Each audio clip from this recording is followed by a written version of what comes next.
सर्वप्रथम आप सभी को शुभ संध्या। कक्षा की शुरुआत करने की मैं घोषणा करता हूं।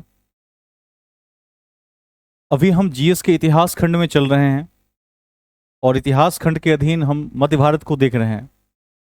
पिछले क्लास में मध्य भारत को हमने देखा था कि जब हम मध्यकाल में आए तो हमने इसको सिलेबस में कैटेगराइज किया और 3 खंड में बांट कर देखा था, जिसमें पहला उपखंड था पूर्व मध्यकाल, दूसरा उपखंड है सल्तनत युग और तीसरा उपखंड है मुगल काल। पूर्व मध्यकाल की अवधि 647 से लेकर 1206 थी। सल्तनत काल की अवधि 1206 से लेकर 1526 थी और 1526 से लेकर और वर्तमान जहां अभी हम हैं मुगल काल, यहां से लेकर 1757 तक का जो काल है वह मुगल काल के रूप में जाना जाता है। इससे आप सभी अवगत हैं, वाकिफ हैं, सिलेबस सभी को याद हो गया होगा। इस मध्य में हमने भक्ति और सूफी आंदोलन को देख लिया था, जो आपकी परीक्षा के दृष्टिकोण से अत्यंत महत्वपूर्ण है। कई संप्रदाय हैं जिसमें 5 संप्रदाय को हमने देखा और सबसे पहला संप्रदाय सबसे अधिक महत्वपूर्ण है जो चिश्ती संप्रदाय है, तो ध्यान रखिएगा। अपनी कॉपी को रिवाइज करते रहेंगे। आज का हेडिंग लिखिए, मुगल काल 1526 से लेकर 1757। मुगल काल।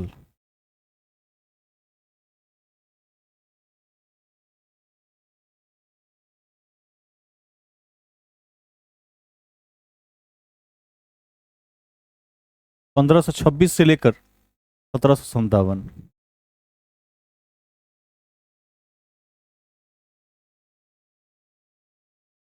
हेडिंग बनाएंगे।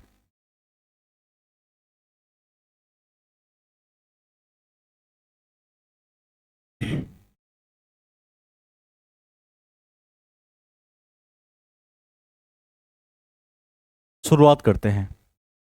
इतिहास में हमने जब अलाउद्दीन खिलजी को पढ़ा तो हमने देखा कि उस युग को एक क्रांति के नाम से जाना गया। उसी तरह से जब हम मुगल काल को देखते हैं तो मुगल काल को एक ऐतिहासिक क्रांति के रूप में देखा जाता है। इसको ध्यान रखिएगा। बाबर चंगेज खां का वंशज था और जब बाबर ने भारत पर आक्रमण किया तो पहली बार तोपों का सही उपयोग किया और तोपों के उपयोग के बल पर वो भारत के राजाओं को जीतने में सक्षम रहा। जिन लोगों ने बाबर को इस देश में आमंत्रण दिया था, बाद में बाबर ने उनको भी पराजित कर दिया और फिर संपूर्ण भारत में मुगल साम्राज्य की नींव रखी। शुरुआत करते हैं एक आध पॉइंट से। इसमें आप फर्स्ट पॉइंट लिख सकते हैं कि मुगल मध्य एशिया के निवासी थे। पहला महत्वपूर्ण बिंदु, मुगल मध्य एशिया के निवासी थे।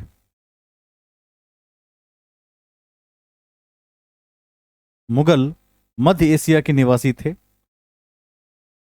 जिनकी उत्पत्ति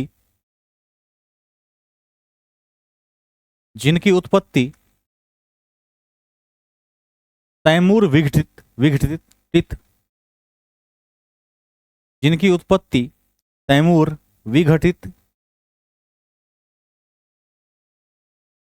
विघटित साम्राज्य के पृष्ठभूमि में हुई।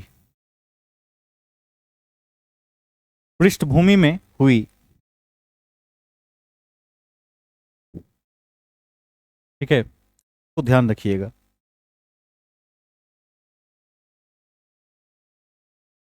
आगे चलते हैं। अब यदि प्रश्न पूछा जाए कि मुगल वंश के वास्तविक संस्थापक कौन है और संस्थापक कौन है, तो निसंदेह संस्थापना बाबर ने की, लेकिन इस वंश का वास्तविक संस्थापक अकबर को माना जाता है। इसको ध्यान रखिएगा। स्थापना बाबर ने की, लेकिन यदि पूछेगा कि वास्तविक संस्थापक कौन है, तो उत्तर होगा अकबर। जिस तरह से दिल्ली सल्तनत की स्थापना कुतुबुद्दीन ऐबक ने की, लेकिन वास्तविक संस्थापक कौन है? इल्तुतमिश है। उस तरह से वही संबंध बाबर और अकबर के बीच यहां पर है। लिखिए नेक्स्ट पॉइंट, इस वंश का संस्थापक जहीरुद्दीन मोहम्मद बाबर था। इस वंश का संस्थापक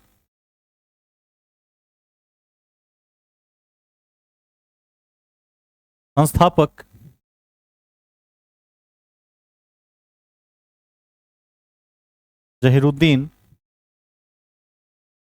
मोहम्मद बाबर था। इस वंश का संस्थापक जहीरुद्दीन मोहम्मद बाबर था।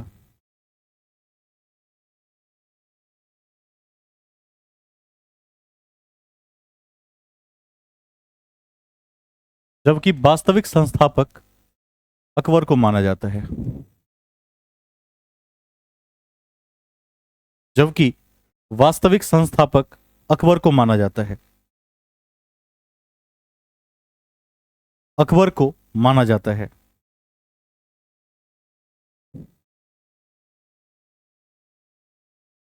ठीक है। अब चूंकि जैसे पिछली कक्षाओं में भी हम इस तथ्य को देखते हुए आए हैं कि जब जब भारत पर विदेशी आक्रमण हुआ है तब तब क्या हुआ है, एक स्थिति बनी है तभी हुआ है। वो कैसी स्थिति है? वो स्थिति है कि जब देश में कुछ राजाओं का गुट दूसरे बड़े गुट को परास्त करना चाहता है और परास्त करने में असफल रहता है तो क्या करता है, किसी विदेशी शक्ति को आमंत्रण देता है कि आप आ जाइए और हमारे देश में शासन कीजिए। और हमने देखा कि वह विदेशी शक्ति आती है, पहले जो सबसे मजबूत राजा है उसको हरा देती है, उसके बाद जिन्होंने बुलाया था उनको भी हरा देती है, और फिर संपूर्ण देश में उनका साम्राज्य स्थापित हो जाता है। ठीक है। तो यहां भी ऐसा ही हुआ। दौलत खां, आलम खां और राणा सांगा का नाम उल्लेखनीय है जिन्होंने बाबर को आमंत्रण दिया था। इसको भी लिख दीजिए। लिखिए नेक्स्ट पॉइंट। बाबर को दौलत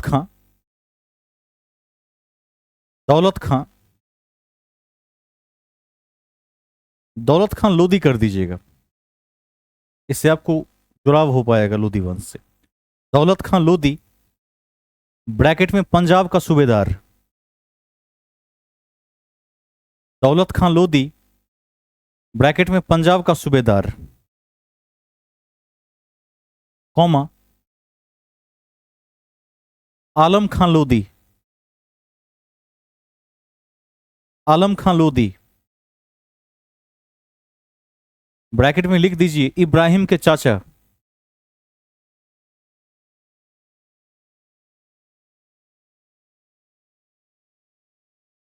इब्राहिम का चाचा, हाँ चाचा। एवं मेवाड़ के शासक राणा सांगा ने मेवाड़ के शासक राणा सांगा ने मेवाड़ के शासक राणा सांगा ने भारत आमंत्रित किया था। भारत आमंत्रित किया था।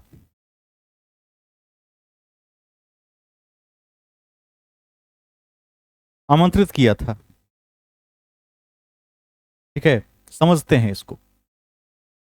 आप जानते हैं कि दिल्ली सल्तनत का अंतिम वंश लोदी वंश है। गुलाम तुगलक खिलजी सैयद लोदी।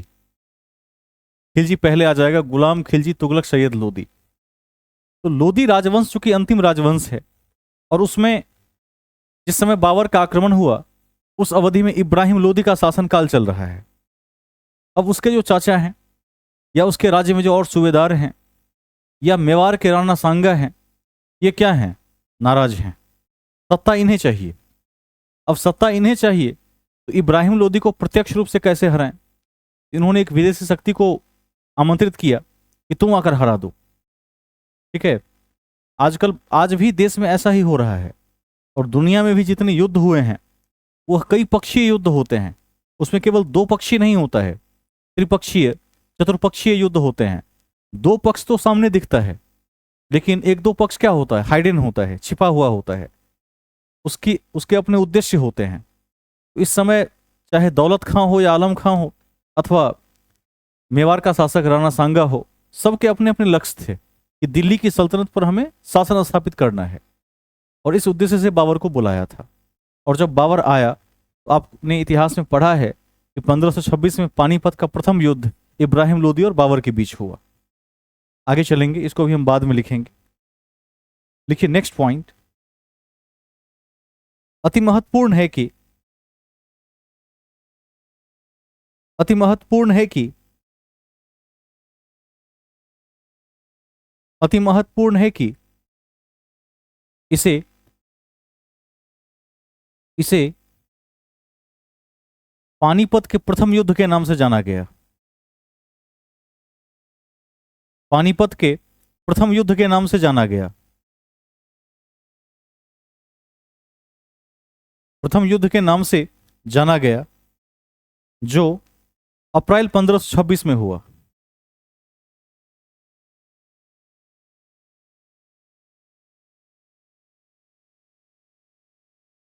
ठीक है।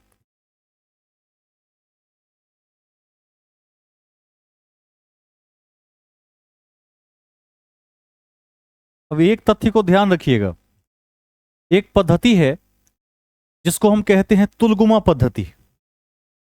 तुलगुमा पद्धति का अर्थ होता है तोपों को सजाने की पद्धति या उस्मानी कला। ठीक है। यह तोपों को सजाने की क्या है, एक उस्मानी कला है। बाबर ने क्या किया, बड़े बड़े तोपची नियुक्त कर दिए, और भारत में इसके पूर्व किसी राजा ने इस तरह से किसी तोपची को देखा भी नहीं था। चलन भी बहुत ही कम था। खिलजी वंश के समय में आप देखेंगे कि तोपखाने का प्रयोग किया गया था। लेकिन एक होता है कि सामान्य तरीके से किया जाना, और एक होता है कि विशिष्ट पद्धति से तोपों को चलाया जाना। इसने एक विशेष पद्धति अपनाई जिसमें काफी दक्ष तोपचियों को लगाया और उस्मानी विधि का प्रयोग किया। इसे तुलगुमा पद्धति कहते हैं। और बड़े विशाल सेना को पराजित कर दिया, और पराजय के बाद इसने संपूर्ण भारत पर अपने सत्ता को धीरे धीरे स्थापित किया। उसके बाद इस पॉइंट को भी हम लिखेंगे। लिखिए, बाबर ने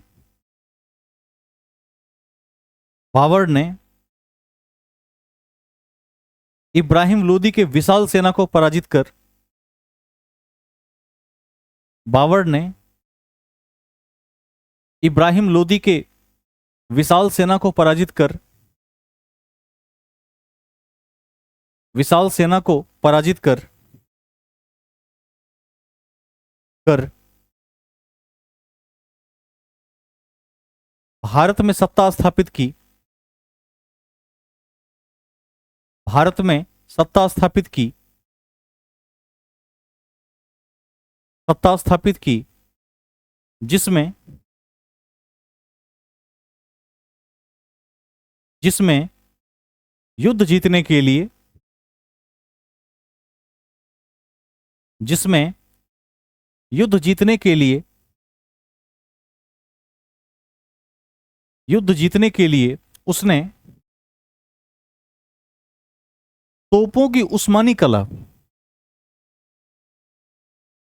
उसने तोपों की उस्मानी कला तुलगुमा पद्धति का प्रयोग किया। तुलगुमा पद्धति का प्रयोग किया।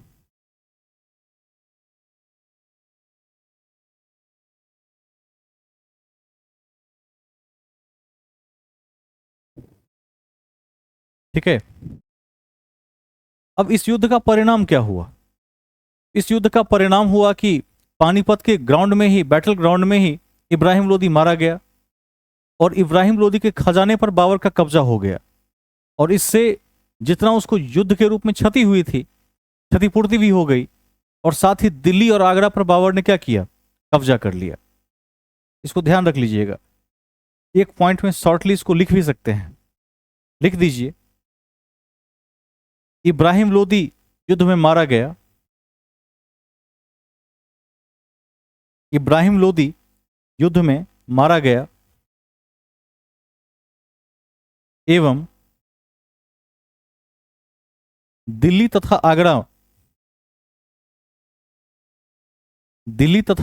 आगरा के साथ साथ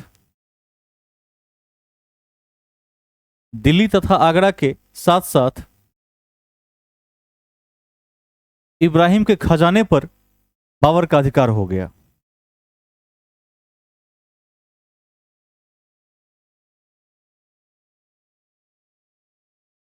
ठीक है, ध्यान रखिएगा। महत्वपूर्ण है। नोट में लिख दीजिए, बाबर फरगना का निवासी था और फरगना का शासक था। बाबर फरगना का निवासी था और फरगना का शासक था। ब्रैकेट में काबुल, अफगानिस्तान।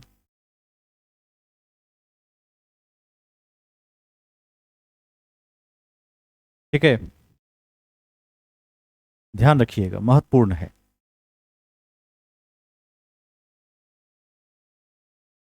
अब आगे चलते हैं नेक्स्ट पॉइंट में। अब चूंकि बाबर अपने आप को शेर कहता था, लॉयन कहता था, जहीरुद्दीन मोहम्मद बाबर का अर्थ क्या होता है? शेर होता है। इसको ध्यान रखिएगा। जब बाबर ने इस युद्ध को जीता, था बहुत तेज दिमाग का व्यक्ति। वह जानता था कि भारत में आपसी फूट के कारण किसी भी राजा की स्थिति इतनी मजबूत नहीं है कि मुझे हरा सके। तो चालाक व्यक्ति क्या करता है? पहले राणा सांगा से हाथ मिला लिया, दौलत खां और आलम खां से हाथ मिला लिया और इब्राहिम लोदी को उड़ा दिया। उसके बाद धीरे धीरे इनको भी हरा दिया। और इस कड़ी में एक पॉइंट महत्वपूर्ण है, बाबर को कलंदर की उपाधि भी दी जाती है। कलंदर क्यों कहते हैं? कलंदर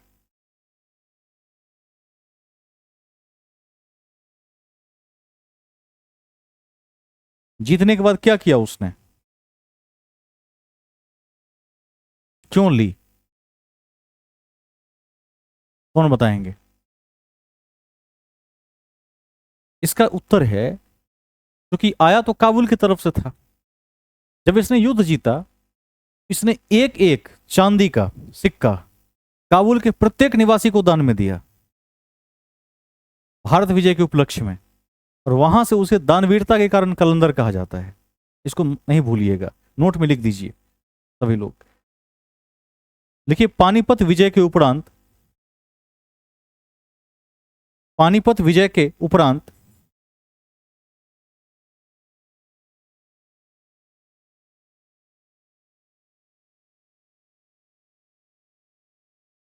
पानीपत विजय के उपरांत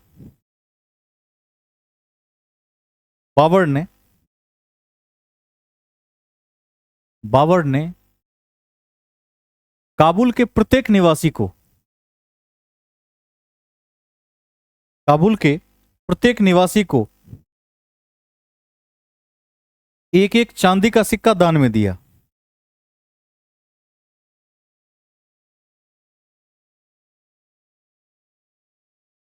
ठीक है,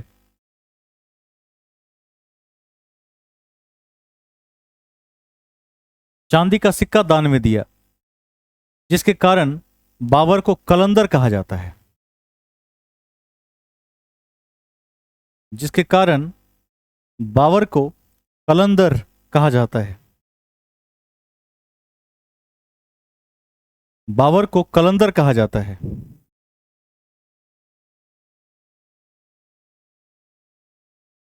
आगे चलते हैं।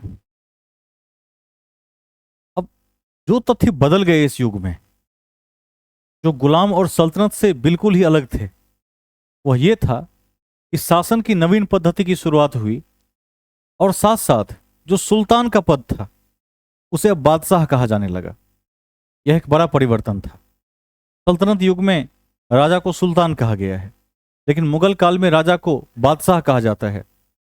ठीक है, लिख दीजिए नेक्स्ट पॉइंट में। मुगल युग में, मुगल युग में राजत्व की नवीन अवधारणा, राजत्व की नवीन अवधारणा का विकास हुआ। राजत्व की नवीन अवधारणा का विकास हुआ।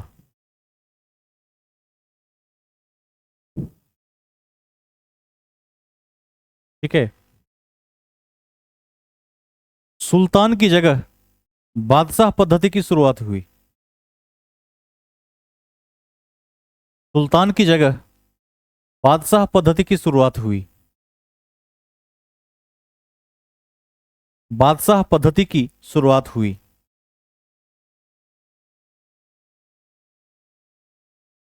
शुरुआत हुई। नेक्स्ट पॉइंट,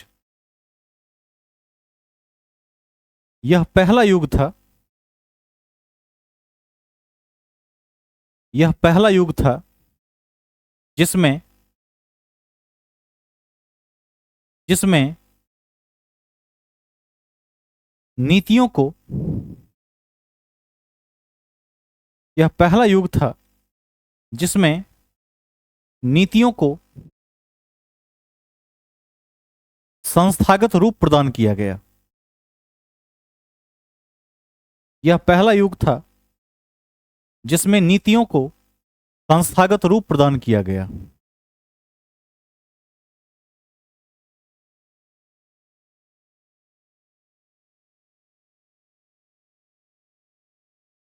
ठीक है, नेक्स्ट पॉइंट लिखिए, स्थापत्य कला में विशिष्टता के कारण, स्थापत्य कला में विशिष्टता के कारण, स्थापत्य कला में विशिष्टता के कारण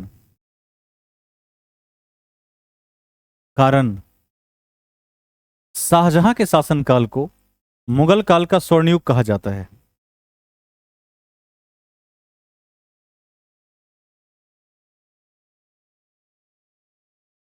ठीक है, शाहजहां के शासनकाल को मुगल काल का स्वर्ण युग कहा जाता है। क्यों कहा जाता है? स्थापत्य कला के कारण। जब आप मुगलों के स्थापत्य को देखेंगे, मकबरों को देखेंगे या किसी अन्य स्थापत्य को देखेंगे तो आपको एक बड़ी विशेष चीज देखने को मिलेगी। जो मकबरे हैं उसके चारों ओर एक बड़ा बाग होता है। ठीक है, और उस बाग के बीचों बीच सेंटर में मकबरा रखा जाता है। ठीक है, अब एक क्वेश्चन मैं पूछता हूं, आपने तथ्य समझ लिया कि नहीं समझ लिया सभी ने? जो मकबरा होता है उसके चारों ओर एक आयताकार आकृति का बहुत बड़ा बाग होता है। चाहे आप दिल्ली में देखें, चाहे आप आगरा में देखें, कहीं भी देख लें जहां मुगलों ने बनवाया है।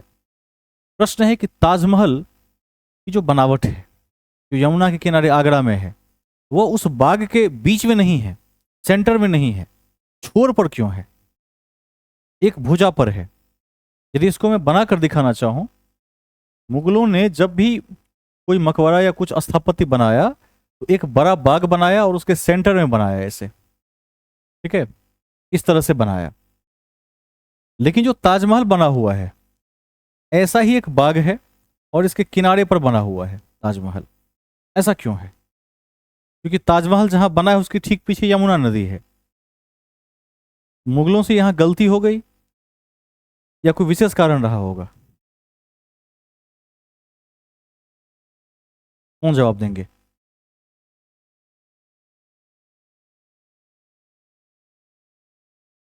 कोई जवाब नहीं मिला। इसका भी उत्तर है।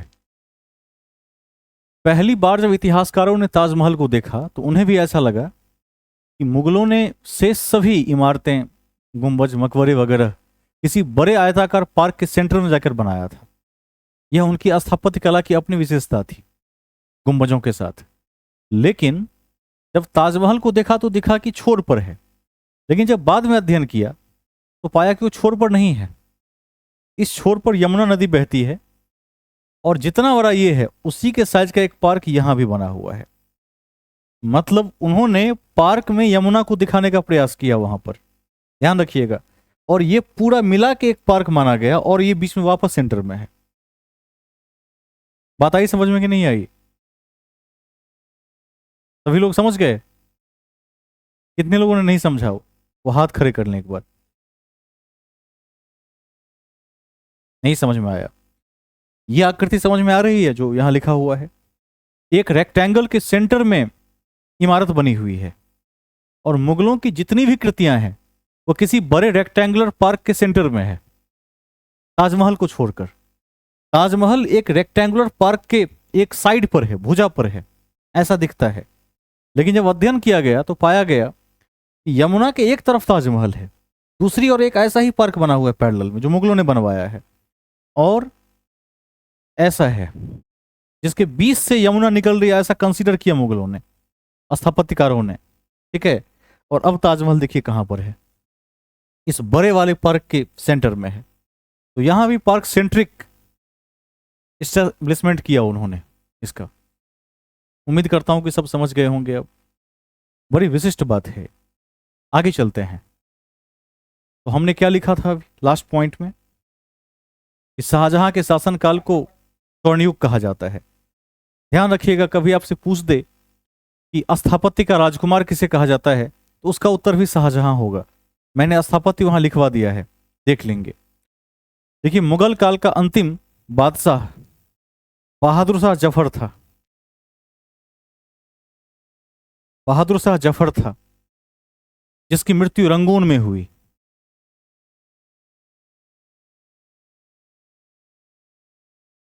रंगून में हुई। ठीक है। रंगून कहां पर है? म्यांमार, जिसका आज का नाम है।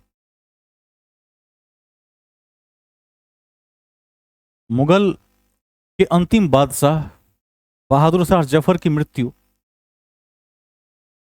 बहादुर शाह जफर की मृत्यु रंगून में हुई। इसको हम आगे देखेंगे ब्रिटिश काल में भी। 57 की क्रांति में आपको बताएंगे कि अंग्रेजों ने किस सजा के तहत रंगून भेज दिया था। हाल ही में मोदी जी गए थे 2 साल पहले रंगून। ठीक है, इसी जगह पर। आगे चलते हैं। देखिए नेक्स्ट पॉइंट, अगला बिंदु लिखिए, नोट में लिख दीजिएगा। देखिए, मुगल युग के मध्य में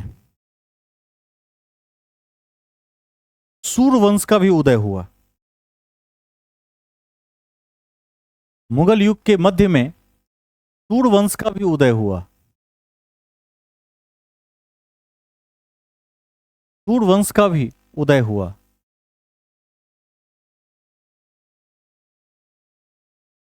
उदय हुआ ब्रैकेट में 1540 से 1555। सूर्यवंश का भी उदय हुआ, जिसके 2 महत्वपूर्ण शासक थे। जिसके 2 महत्वपूर्ण शासक थे। 2 महत्वपूर्ण शासक थे।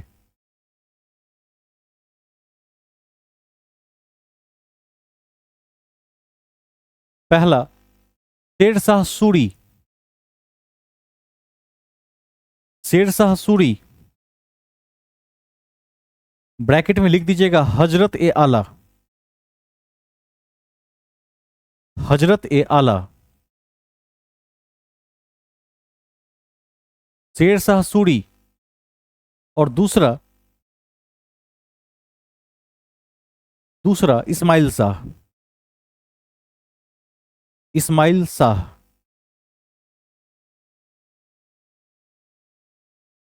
इस्माइल शाह, जिसने कानून संहिता का निर्माण किया। जिसने कानून संहिता का निर्माण किया। कानून संहिता का निर्माण किया। ठीक है।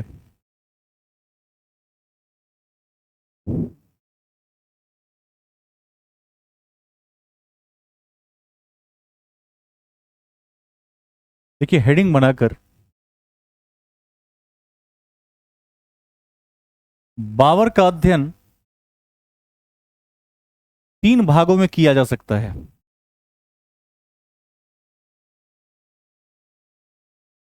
बाबर का अध्ययन 3 भागों में बांटकर किया जा सकता है। 3 भागों में बांटकर किया जा सकता है।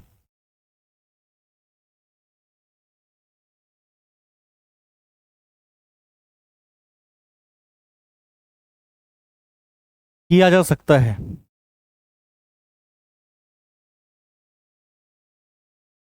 अब क्या क्या पढ़ेंगे बाबर के विषय में? तो सबसे पहले भाग में हम परिचय को देखते हैं, कहां से आया, कौन था, देख भी चुके हैं।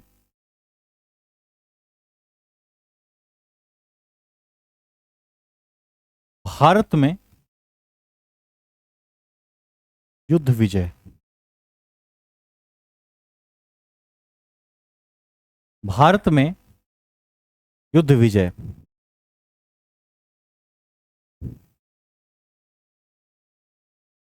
और तीसरा खंड हो सकता है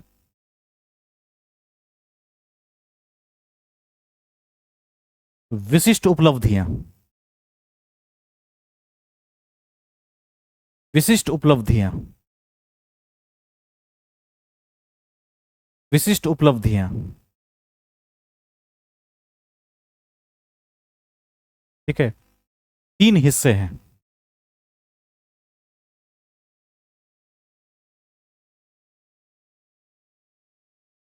परिचय बेसिक देख चुके हैं कि फरगना का निवासी था, फरगना का शासक था, चंगेज खां का वंशज था, कलंदर की उपाधि ली, राणा सांगा दौलत खां और आलम खां के बुलाने पर भारत आया, इब्राहिम लोदी को हराया। इस सब बातों को हम देख चुके हैं। सुल्तान के स्थान पर बादशाह की पद्धति की शुरुआत हुई, नीतियों को संस्थागत रूप दिया गया, नवीन राजत्व के सिद्धांत का प्रतिपादन किया गया। इन बातों को हम देख चुके हैं। अब लिखिए स्टार देकर। ठीक है, परिचय, परिचय लिखिए। फर्स्ट पॉइंट, मुगल वंश का संस्थापक बाबर,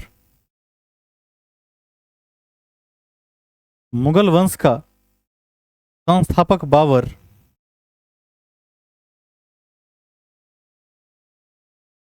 बाबर उमर शेख मिर्जा और उमर शेख मिर्जा और निगार का पुत्र था। माता का नाम था निगार खानम, निगार का पुत्र था।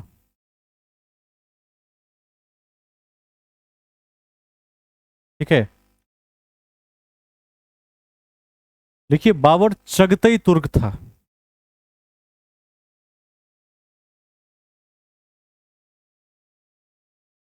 बाबर चगतई तुर्क था, चगतई तुर्क था। नेक्स्ट पॉइंट, बाबर के पिता उमर शेख मिर्जा तैमूरी थे। बाबर के पिता उमर शेख मिर्जा तैमूरी थे, तैमूरी थे। जबकि जबकि माता कुतलुग निगार चंगेज खां के वंश की थी। जबकि माता कुतलुग निगार, कुतलुग लहरसुकर ग, चंगेज खां के वंश की थी।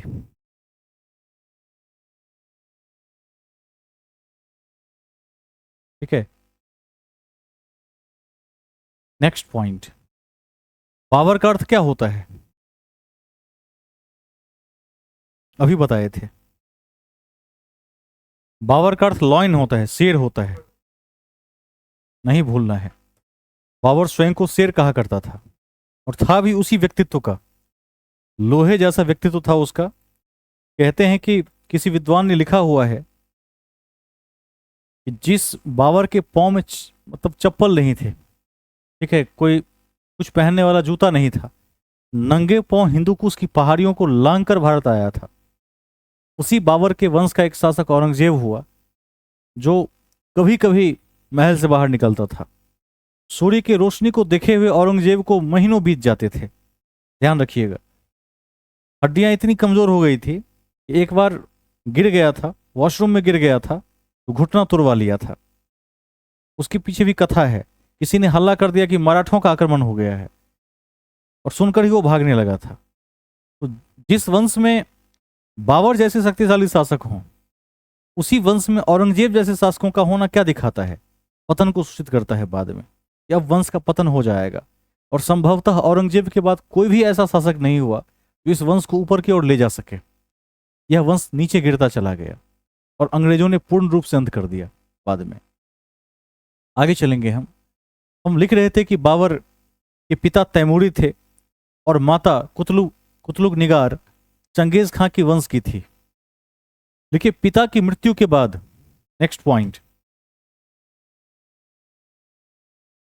पिता की मृत्यु के बाद 11वें वर्ष की उम्र में, पिता की मृत्यु के बाद 11वें वर्ष के उम्र में बाबर फरगना का शासक बना। बाबर फरगना का शासक बना।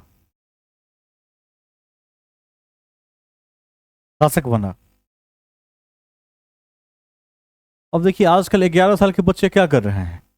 आजकल 11 साल के बच्चे अधिक से अधिक 5वीं क्लास में पढ़ते हैं।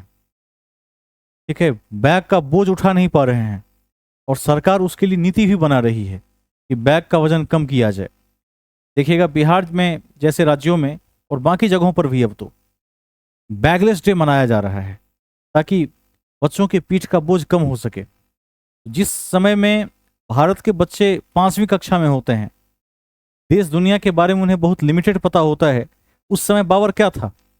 फरगाना का शासक बन चुका था। सोच कर देखिए। वैसे ही जहीरुद्दीन मोहम्मद नहीं कहा करता था, अपने आप को लॉयन कहता था, क्योंकि उसके अंदर में शासन की नीतियां थी। अब हम आगे चलेंगे। लिखिए नेक्स्ट पॉइंट, 1504 में काबुल को जीता।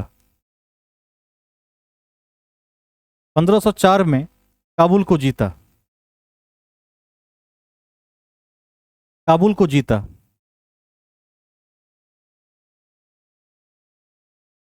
ठीक है। 1507 में बादशाह की उपाधि धारण की।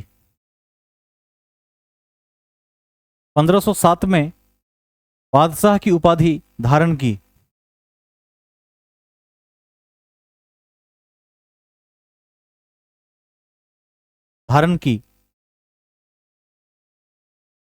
नेक्स्ट पॉइंट,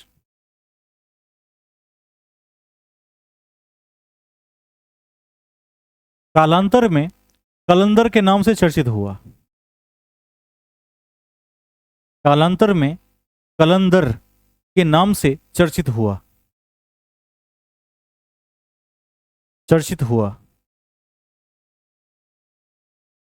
ठीक है, आगे चलते हैं।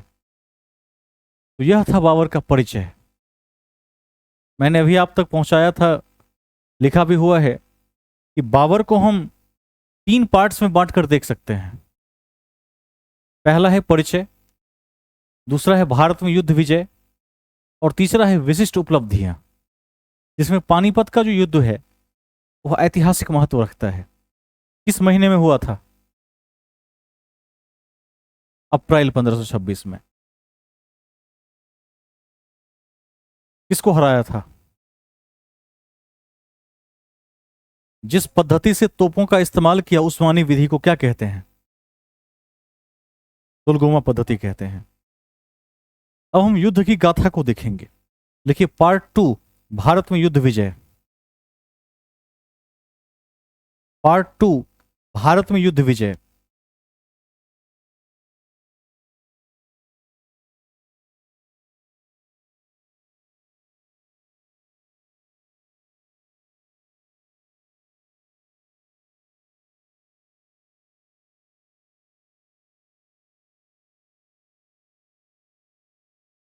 देखिए, पॉइंट नंबर 1, 1518 में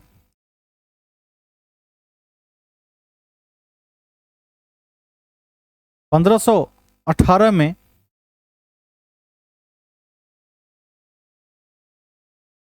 में भारत पर पहला आक्रमण किया।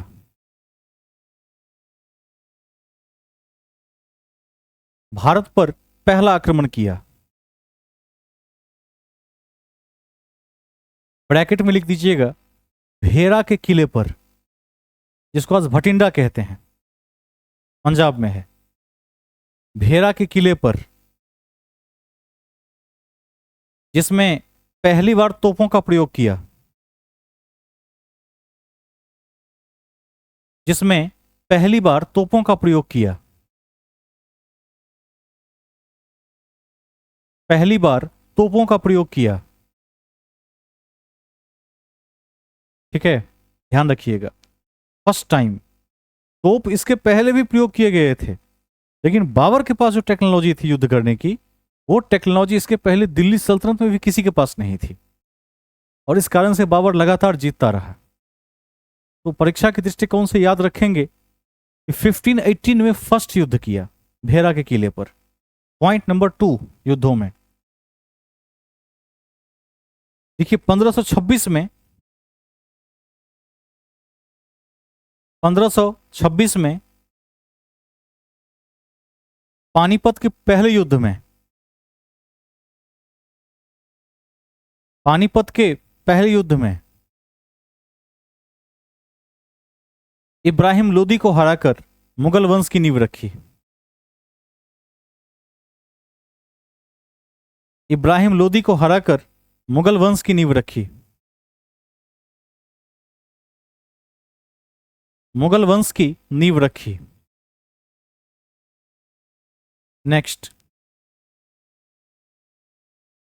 हेडिंग में लिखिए, खानवा का युद्ध 1527।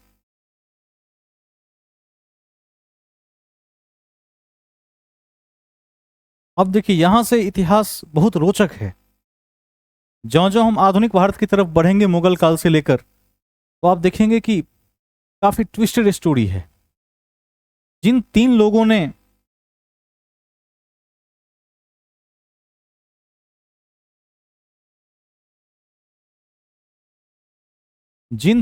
ने बाबर को भारत में निमंत्रण दिया था, उसमें एक मेवाड़ का राजा भी था। क्या नाम था उसका? राणा सांगा। तो बाबर ने जब देखा इस देश में तो क्या है, अपने ही क्या है, सगे दुश्मन हैं और सब दिन रहे हैं, चाहे पृथ्वीराज चौहान को परास्त करने की बात हो अथवा कोई और शासक हो, तो बाबर ने देखा कि लोधी वंश को बाद में देख लेंगे, इसमें इतनी ताकत अब बची नहीं है। एक शासक उसे दिखा, मेवाड़ का शासक, जिसे बाबर ने आगरा में खानवा नामक स्थान पर हरा दिया। वो था राणा सांगा, परास्त कर दिया। ठीक है, और यह उसकी क्या थी, विशिष्ट युद्ध नीति का हिस्सा, धीरे धीरे हराना है और कब्जा करते हुए चलना है। तो खानवा के युद्ध में लिख दीजिए, मार्च 1527, मार्च 1527, मार्च 1527 में बाबर और राणा सांगा के मध्य, बाबर और राणा सांगा के मध्य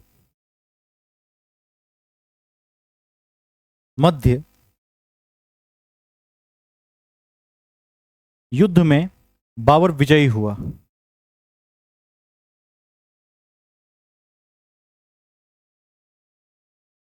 युद्ध में बाबर विजयी हुआ।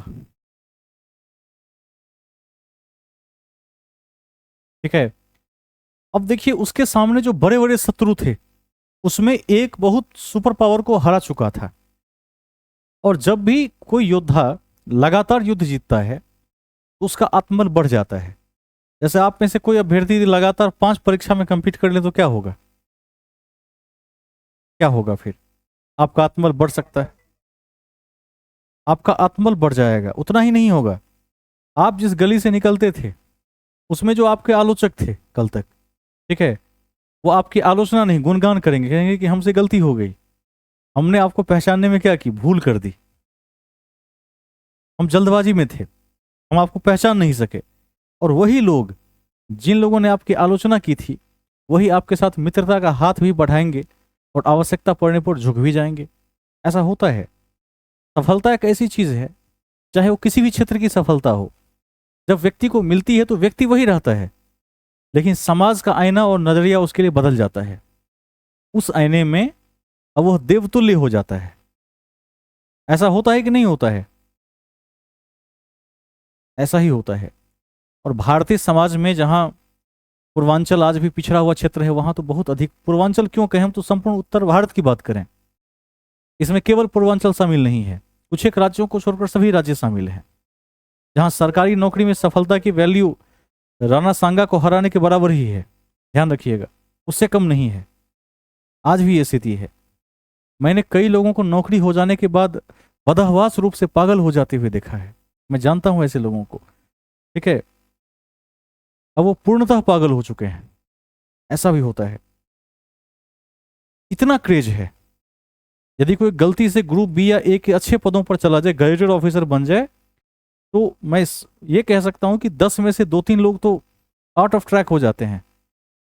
उनका हाव भाव बदल जाता है कई बार, ठीक है। ये स्थिति होती है। और ऐसा इसलिए नहीं होता है, उस व्यक्ति के मन में ऐसा कुछ उभर आया। चारों तरफ के जो तत्व हैं वो उस व्यक्ति को दिखाते हैं कि तुम क्या हो, देवतुल्य हो, मनुष्य नहीं हो। ये स्थिति है। तो बाबर तो विश्व विजेता बनना चाहता था, भारत को जीत चुका था, जाहिर सी बात है। राणा सांगा को हराने के बाद उसने जिहाद का नारा दिया।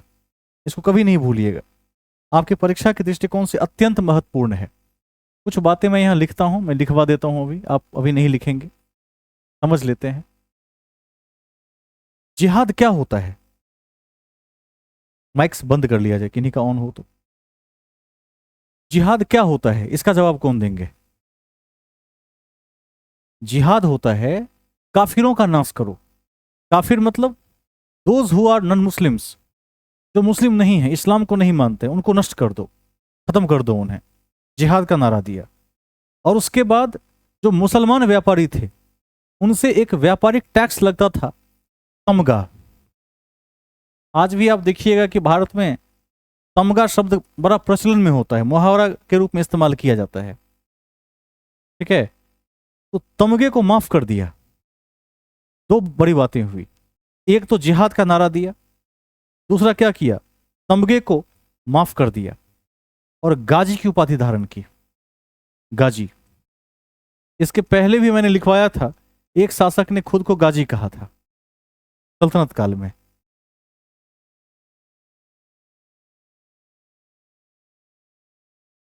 कौन बताएंगे? कॉपी देख लीजिए एक बार, जल्दी से देखकर बताइए। गाजी का अर्थ ही बता दीजिए, शासक बाद में बता देंगे। गाजी का अर्थ क्या होता है पहले? गाजी का अर्थ होता है काफिरों का शत्रु।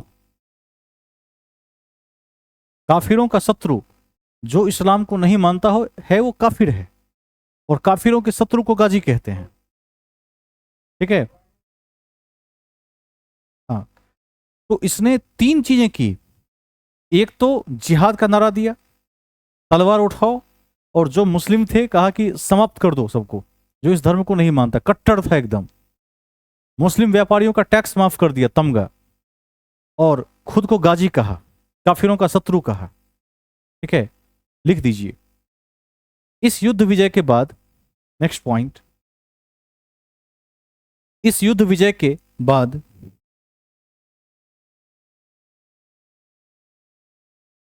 इस युद्ध विजय के बाद बाबर ने जिहाद का नारा दिया। जिहाद का नारा दिया। जिहाद का नारा दिया एवं मुस्लिम व्यापारियों से लिया जाने वाला कर, तमगा को माफ कर दिया।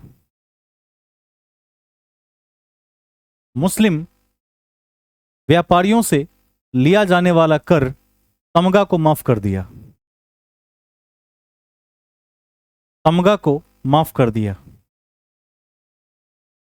मुस्लिम व्यापारियों से लिया जाने वाला कर, तमगा को माफ कर दिया, और गाजी की उपाधि धारण की।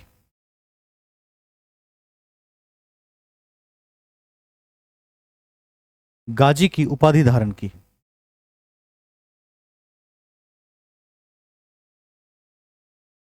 उपाधि धारण की। आगे चलते हैं। अब मेरा एक प्रश्न था, गाजी कौन बताएंगे?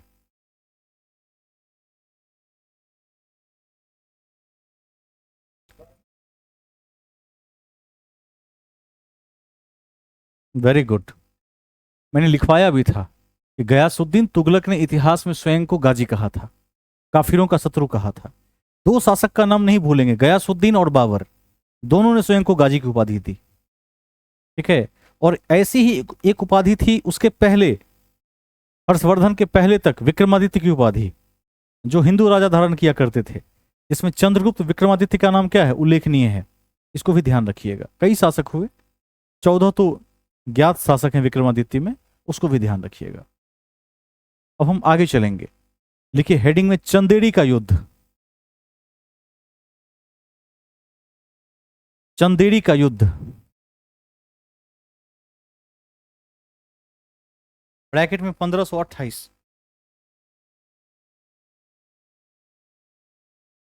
1528।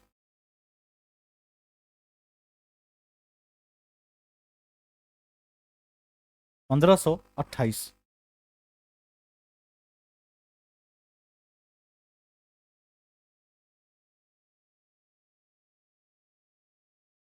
लिखिए, बाबर और मेदिनी राय के बीच हुआ। बाबर और मेदिनी राय के बीच हुआ। मेदिनी राय के बीच हुआ, जिसमें बाबर विजयी हुआ। जिसमें बाबर विजयी हुआ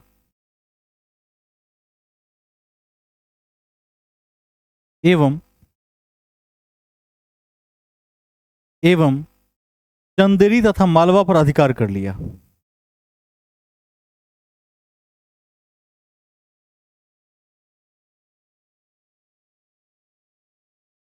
चंदेरी तथा मालवा पर अधिकार कर लिया।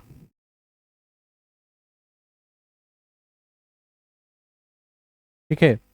कभी पूछा जाए तो ध्यान रखिएगा, चंदेरी कहां पर है, एमपी में है, मालवा क्षेत्र में, याद रख लीजिएगा।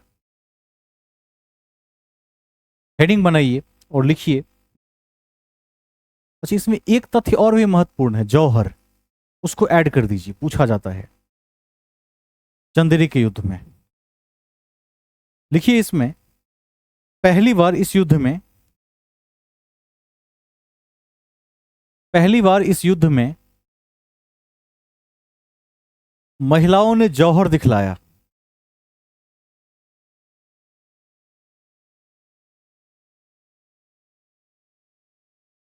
जौहर दिखलाया।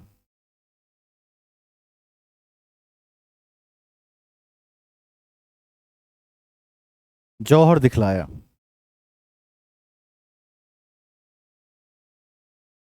आगे चलते हैं। जौहर क्या होता है?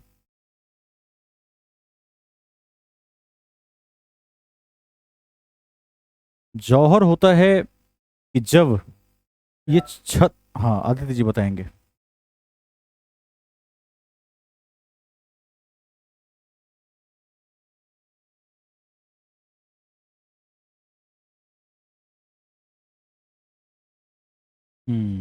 Very good.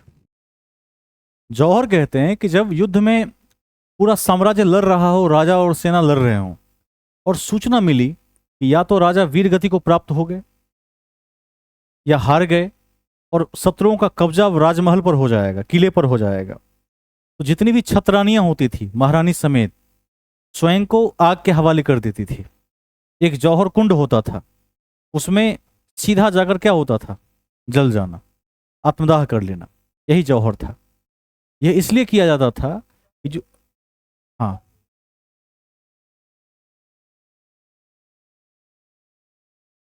हाँ दिखाया गया है, बिल्कुल दिखाया गया है।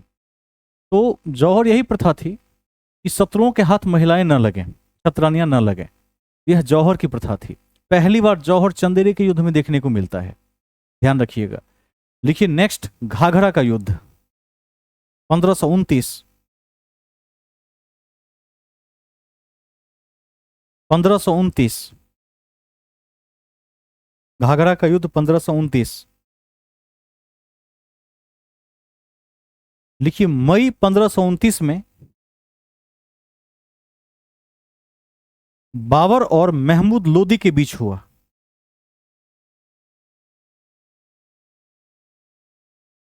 बाबर और महमूद लोदी के बीच हुआ।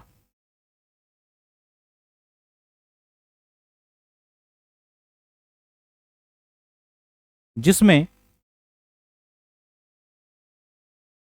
बंगाल और बिहार की संयुक्त अफगान सेना, बंगाल और बिहार की संयुक्त अफगान सेना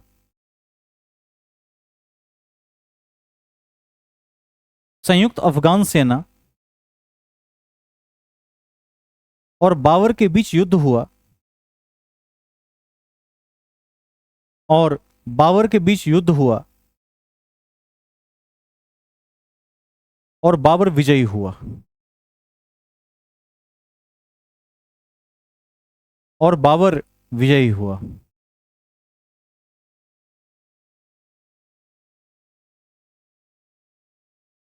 विजयी हुआ। अब ध्यान रखिएगा, इस तीन निर्णायक युद्ध के बाद पानीपत, उसके बाद राणा सांगा के साथ खानवा का युद्ध, चंदेरी का युद्ध। चंदेरी का युद्ध किसके बीच हुआ था?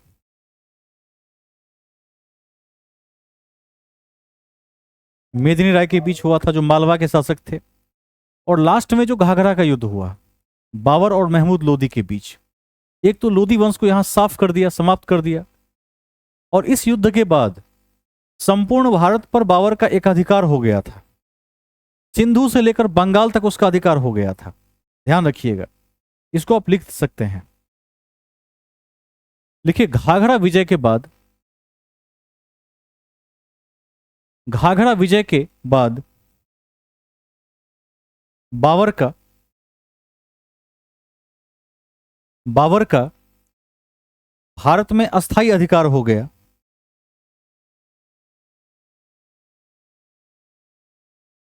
अस्थायी अधिकार हो गया। घाघरा विजय के बाद बाबर का भारत में अस्थायी अधिकार हो गया एवं सिंधु से लेकर बिहार बंगाल, सिंधु से लेकर बिहार बंगाल, सिंधु से लेकर बिहार बंगाल और हिमालय से लेकर दक्षिण में ग्वालियर तक, हिमालय से लेकर दक्षिण में ग्वालियर तक, ग्वालियर तक मुगल साम्राज्य का प्रसार हुआ।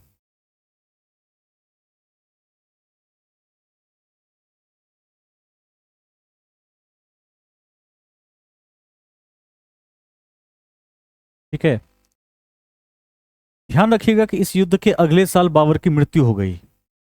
इसको भी ध्यान रखेंगे। कम एज में मृत्यु हुई थी, मात्र 48 साल की उम्र में।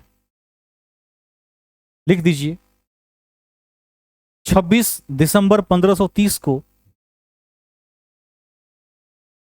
26 दिसंबर 1530 को,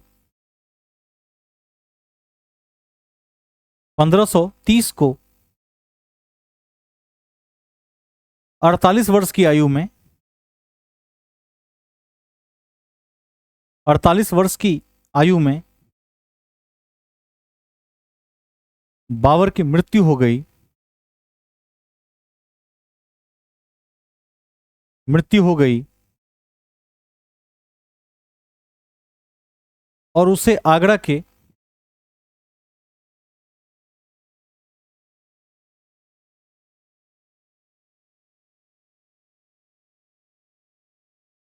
आगरा के नूर अफगान बाग या आराम बाग में दफना दिया गया।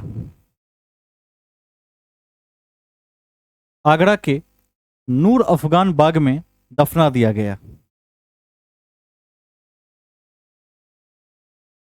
दफना दिया गया।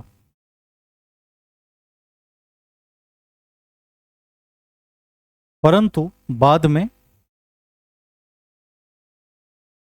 में उसकी इच्छा अनुरूप चयनित स्थान काबुल में दफनाया गया। बाद में उसकी इच्छा के अनुरूप चयनित स्थान काबुल में दफना दिया गया।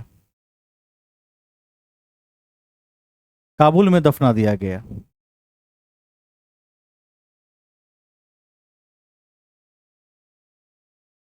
ठीक है।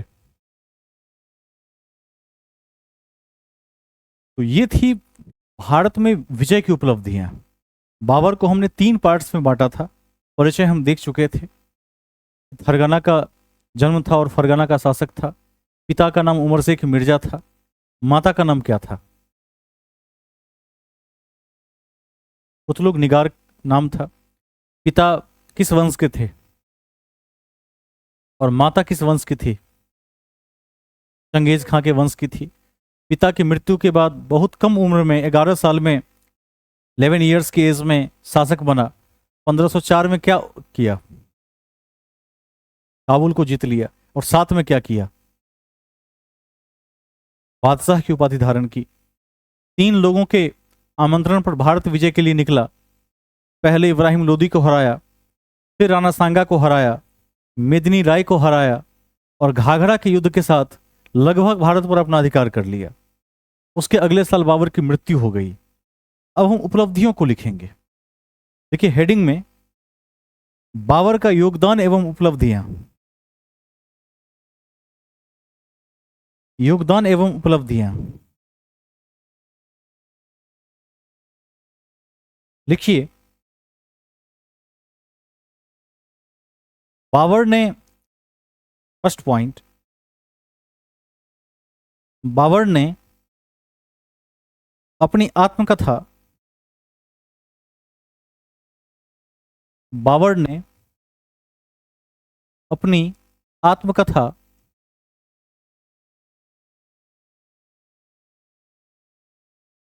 तुजूक ए बावरी,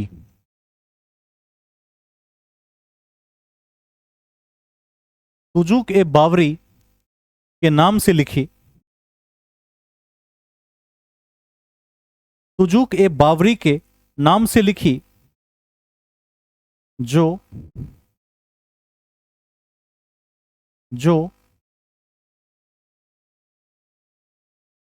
चगतई तुर्क भाषा में लिखित है। जो चगतई तुर्क भाषा में लिखित है। लिखित है।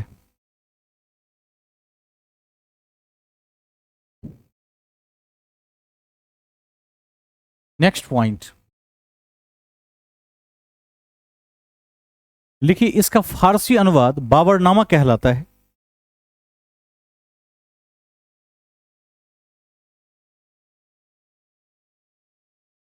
इसका फारसी अनुवाद बाबरनामा कहलाता है, जिसे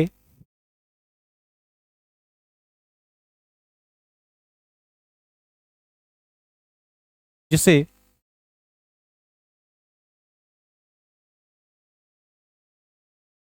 अब्दुल रहीम खाने खाना ने लिखा।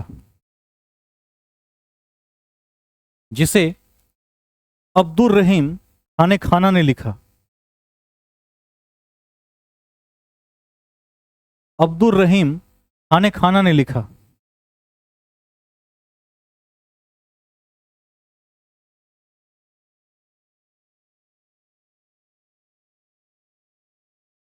लिखिए इसका अंग्रेजी अनुवाद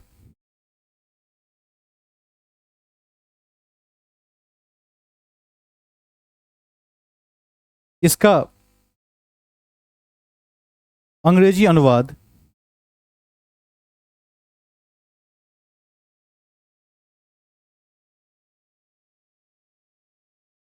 बेवरीज और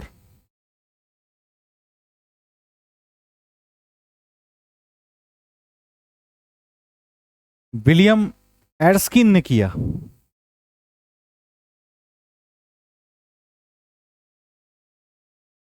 बेवरिज और विलियम एर्स्किन ने किया। वेरी वेरी इंपॉर्टेंट, टिक कर देंगे। विलियम एर्स्किन ने किया।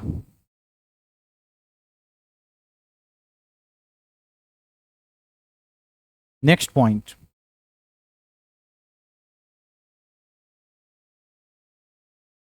देखिए बाबर ने सड़कों को नापने के लिए, बाबर ने सड़कों को नापने के लिए, नापने के लिए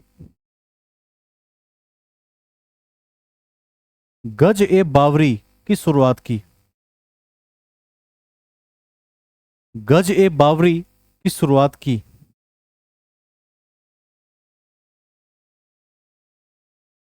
शुरुआत की।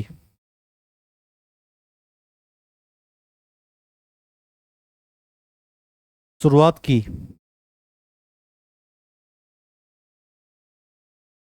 नेक्स्ट पॉइंट, अगला बिंदु लिखिए, तुर्की भाषा में काव्य संग्रह दीवान की रचना की। दीवान, द दीर्घिकार व आकार न। तुर्की भाषा में काव्य संग्रह दीवान की रचना की।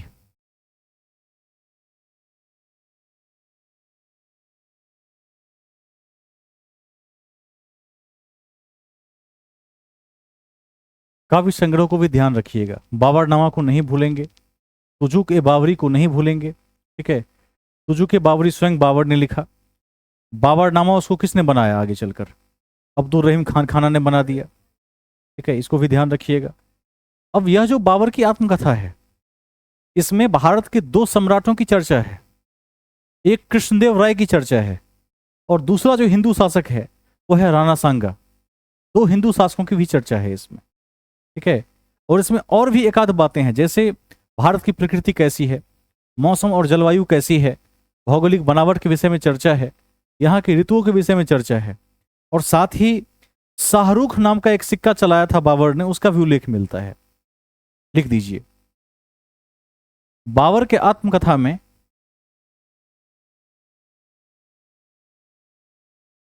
बाबर के आत्मकथा में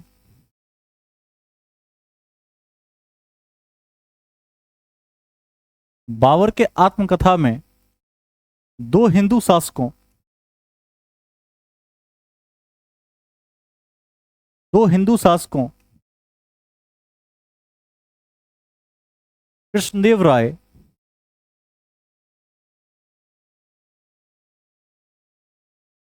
कृष्णदेव रॉय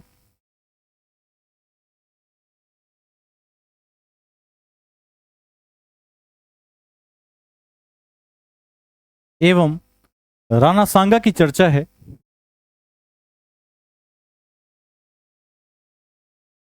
राणा सांगा की चर्चा है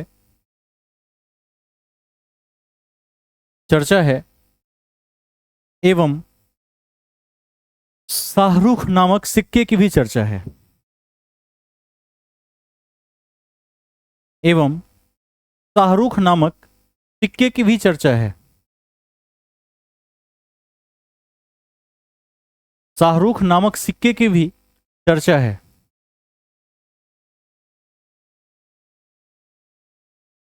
चर्चा है। साथ ही भारत के जलवायु और प्रकृति की चर्चा है।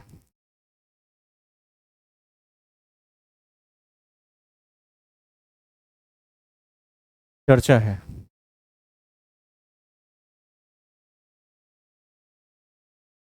वो बताएंगे रहट क्या था? रहट लिखवा चुके हैं। Very good. सल्तनत काल में भी रहट का उल्लेख मिलता है। किसके काल में मिलता है? लिखवाए हुए थे, एफएसटी के समय मिलता है, नहीं भूलेंगे। फिरोज शाह के समय भी मिलता है। बाबर के आत्मकथा में भी सिंचाई तंत्र के रूप में रहट का प्रयोग है। इसको हर हाल में याद रखिएगा। ठीक है, लिख दीजिए। देखिए, सिंचाई तंत्र के रूप में रहट का प्रयोग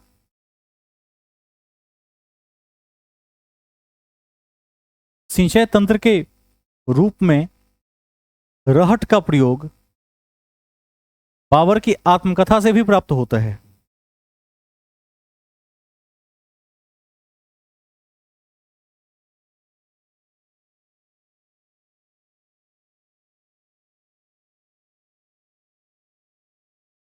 ठीक है।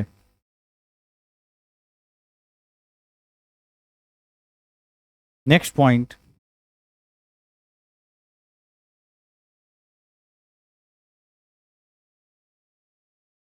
देखिए बाबर ने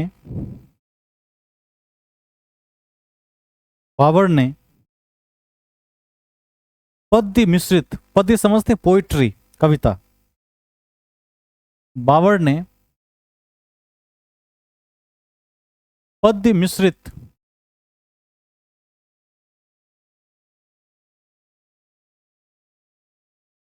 मुवैया या मुवैयान भी कहते हैं, शैली का विकास किया। मुवैयान शैली का विकास किया, जो फारसी भाषा के लिए था, जो फारसी भाषा के लिए था।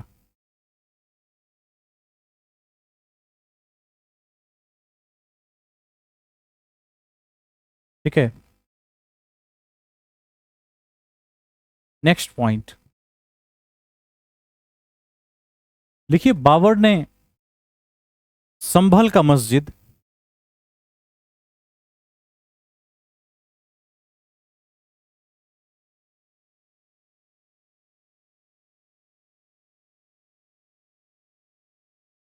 कौमा काबुल बाग मस्जिद ब्रैकेट में पानीपत, काबुल बाग मस्जिद पानीपत और बाबरी मस्जिद अयोध्या का निर्माण करवाया।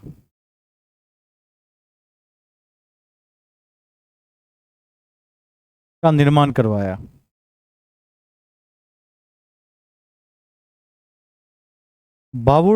ये क्या बोल रहे थे, बाबर ने संभल का मस्जिद, ठीक है, कौमा काबुल बाग का मस्जिद, ये पानीपत में है, नहीं भूलेंगे।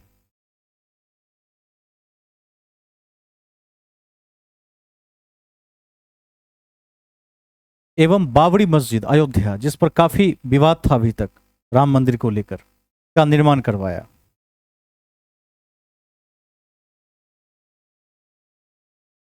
हाँ, वही वाला है।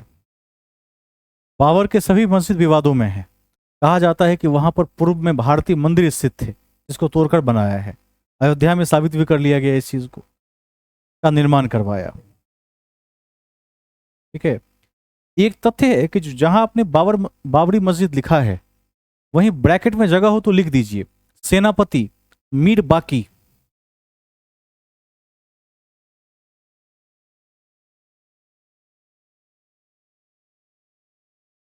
सेनापति कौन था उस समय? मीर बाकी, PAQI, जिसको उस प्रांत का सेनापति घोषित किया था बाबर ने, नहीं भूलिएगा।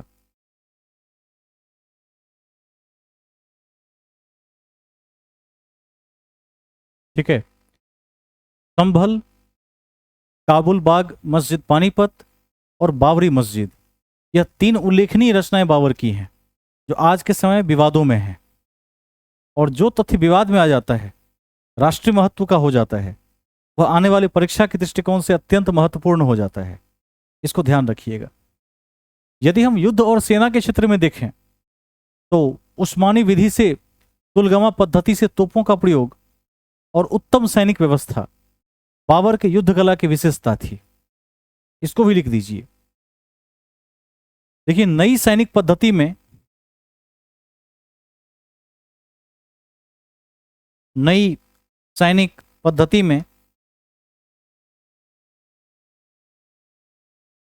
में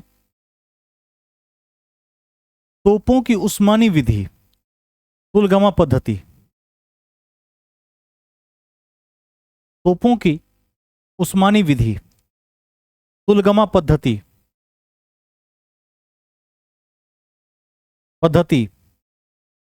का विकास बाबर ने किया,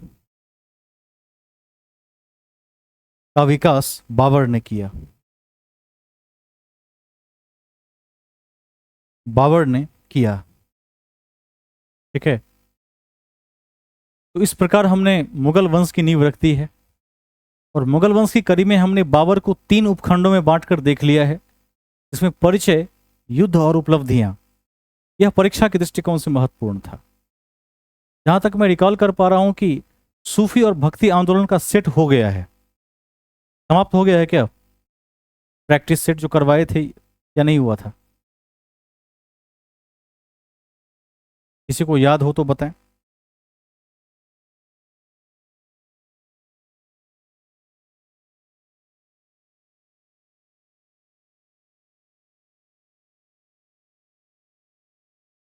हाँ, हो गया था। हमने पीर उलेमा इत्यादि तो देख ही लिया था, उसमें कई प्रश्न बनाए थे। अगली कक्षा में हम हुमायूं से आरंभ करेंगे और गणित के 100 सवाल आप में से कितने लोगों ने अब तक बना लिए हैं वो हाथ खड़े करें। वेरी गुड, एक हाथ खड़ा हुआ है। शेष अभ्यर्थी कहाँ हैं? एक आध दिन में अचानक ही उसकी कक्षा होगी, तैयार रहेंगे। वो सेट आप तक भेज दिया गया है। बेसिक थ्योरी के आधार पर आप रेशियो प्रोपोर्शन के 100 सवाल जरूर तैयार रखेंगे बनाकर। उस 100 सवाल में जहां आपके डाउट्स हैं उसे हम देखने की कोशिश करेंगे अगली बड़ी क्लास में, और 100 सवाल का डाउट्स देखकर जहां भी दिक्कत होगी उसको सॉल्व करते हुए हम आगे बढ़ेंगे और फिर उसमें टाइप 3 और 4 के सवालों को देखेंगे। जल्द ही वह समाप्त हो जाएगा। इसी शब्दों के साथ मैं कक्षा के समाप्ति की घोषणा करता हूँ। कल हम फिर नियमित 7:30 से ही कल से आएंगे। आज थोड़ी विलंब से कक्षा चालू हुई और कल हम मुगल काल को फिर से आगे बढ़ाएंगे और समय बचेगा तो करंट को भी कल देखने की कोशिश करेंगे साथ ही। सभी का धन्यवाद। शुभ रात्रि।